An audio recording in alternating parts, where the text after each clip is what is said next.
This war started in 1779 up to 1879. They used to be called frontier wars, but because of the new way of looking at our history, we call them wars of resistance and dispossession. Because the Africans were resisting the encroachment of the European settlers in Southern Africa. So out of this period between 1779 up to 1879, there were 5 major wars that were fought between AmaXhosa and the British. Maybe before I talk about that, the question is why these wars are significant. Why are they so important? Especially these wars between AmaXhosa and the British for over 100 years. One, in the entire history of the 3 centuries of British imperialism in the Caribbean islands, in Africa, Asia, Australasia, there is no nation on earth that resisted the British conquest for a period of 100 years, except people of the Eastern Cape. 2, the 120 military forts that we have in the Eastern Cape, such as Fort Jackson, Fort Cox, Fort Hare, Fort Beaufort, Fort England, Fort Frederick, etc., that were built by the British in the province of the Eastern Cape. To us historians, we regard them as the undisputable testimony of the unparalleled, longest wars of resistance ever fought in the world. The resistance of the British encroachment beyond the Cape was characterized by battles.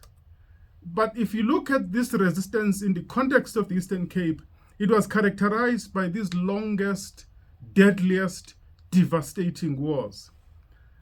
Fourthly, the first British ethnic cleansing of Scotch Earth policy, which was a total decimation of African population, was first implemented in the province of the Eastern Cape between what today we call Gqeberha and Nquba River, which is the Fish River, just after Grahamstown or Makhanda towards Pedi.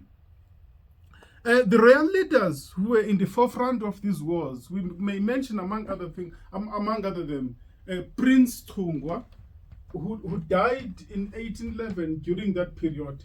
It was Prince Ndlambe, King Ginza, Prince Makoma, and King Sandile.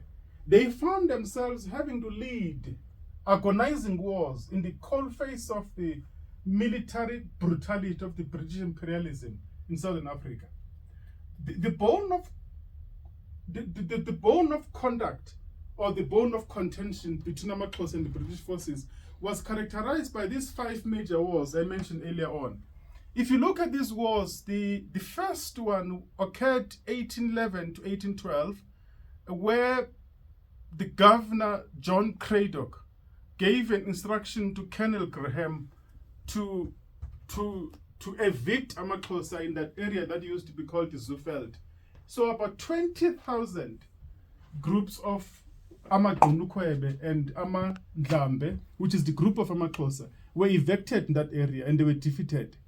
And then in 1819, the second war, which was used to be called the War of Grahamstown, occurred. And unfortunately, AmaXhosa then were mowed down. So this was the second major war. The third major war, we used to call it, or we still call it, the War of Yinsa.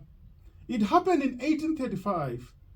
And in this war, AmaXhosa defeated the British for the first time. And the significance of that defeat was characterized by the following. 1, it resulted to the disbandment of the Adelaide province that was declared by Sir Benjamin Durban between Nquba River and Kai River. 2, Sir Benjamin Durban and Lieutenant Colonel Harry Smith were fired and recalled from South Africa. 3, this war resulted into what we used to call then the Great Trek, where the Boers or the white settlers of Dutch descent decided to leave the Cape because they just couldn't take it any longer because of the devastating effects of that war.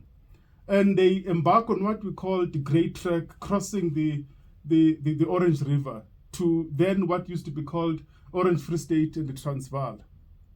So that was the significance of the War of Yinsa in 1835, which marked the first British defeat in Southern Africa. And then the fourth war that occurred was the War of the Axe in 1846, which was led by Major General John Hare, the Waterloo veteran who fought Napoleonic Wars in Europe. At this time, he faced King Sandile. And King Sandile, this was his first war after he became the king of AmaXhosa in that region. And when the British assembled their troops from Gqeberha towards Keiskamawuk, what Sandile did, he applied his informers to monitor the movement of the British towards Keiskamawuk. As they were moving on this long spectacle of this over 6 kilometers, 125 wagons, each wagon was pulled by 6 oxen, Sandile then executed a deadly ambush on both sides of the incoming enemy troops. The precision and the pace of that ambush was so ruthless that the British never had a chance to use the artillery in terms of defense. This was a war categorized by one of the historians, Null Mostad. He says, I quote, "This was the worst humiliating British defeat that they had ever suffered in the African continent," unquote. And then the next war was the War of Mlanjeni, which started on the 24th of December 1850 up towards the end of 1853. This war remained, according to historians, as the longest and the deadliest war that has ever been fought between Africans and Europeans in Southern Africa. Why this war was so important? It was the first time when Africans in the Eastern Cape at that time were united, where Maqoma was able to organize Abatembu under Prince Mapasa.